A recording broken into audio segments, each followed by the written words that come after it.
There's a moment early in this episode that really captures what makes Grey's Anatomy so compelling even after all these years. The chaos in the hospital feels real, but there's also a glimmer of hope when the construction worker is brought in. Somehow, despite being impaled by a forklift, most of his major organs are untouched. It's one of those miracle moments that remind us why these doctors keep pushing through the heartbreak and exhaustion. Still, the tension among the interns continues to bubble over. Simone and Lucas just can't seem to work in sync. Their constant back and forth finally forces Ben to step in, and he makes it absolutely clear that Lucas is the one causing more harm than good. He orders him to step back, and honestly, I can't blame him. It's satisfying to see Bailey back him up, standing firm like the mentor figure we've always loved her to be. Watching her defend what's right feels like vintage Grey's Anatomy energy, direct, passionate, and deeply human.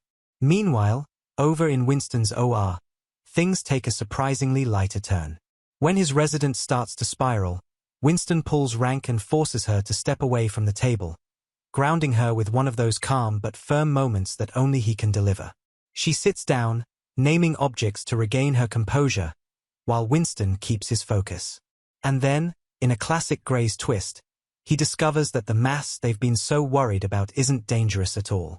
It's an extra spleen. I mean, you can't make this stuff up. The way Winston reacts, part disbelief, part relief, just adds to how human the show feels this season. You get the sense that everyone in that room needed a win, and this odd little discovery gave them one. But the emotional weight really hits when the focus shifts back to Amelia. We finally get clarity on why she's been spiraling so much since Beltran's death. Amelia carries that heavy burden of guilt, believing that the explosion was her fault, that she never should have agreed to perform that first surgery.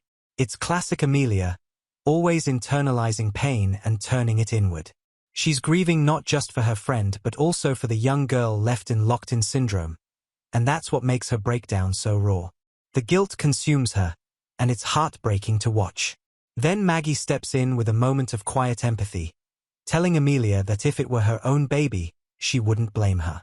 That moment, that simple, human exchange, says everything about their friendship.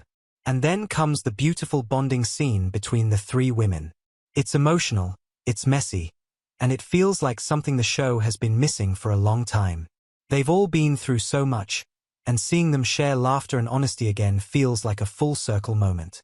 It even brings out that old Grey's humor. Maybe they really should open that wine bar Meredith joked about. It's one of those moments that reminds us why we fell in love with this show in the first place. The balance between heartbreak and healing, chaos and connection. But the real gut punch comes with Link and Joe. Link is drowning in guilt and frustration, and when he snaps at Joe, it's not because he doesn't care, it's because he cares too much. Owen, of all people, sees it and steps in, recognizing that Link needs to let that anger out. What follows is one of the most vulnerable scenes we've seen from him. He's not angry at Joe for helping. He's angry because she looks at him like a patient, a reminder that he's broken, that he's not the same man he was before. He's haunted by the fact that so many people were hurt, that lives were lost, and he's supposed to be grateful just for surviving. He talks about how close he came to never meeting his daughters, and that line alone, that thought, hits so deeply.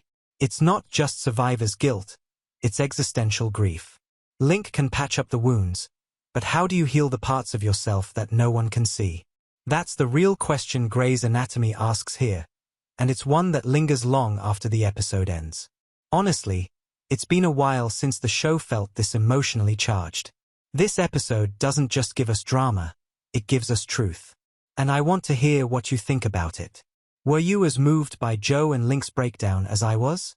Do you think Amelia can ever truly forgive herself? Drop your thoughts in the comments below.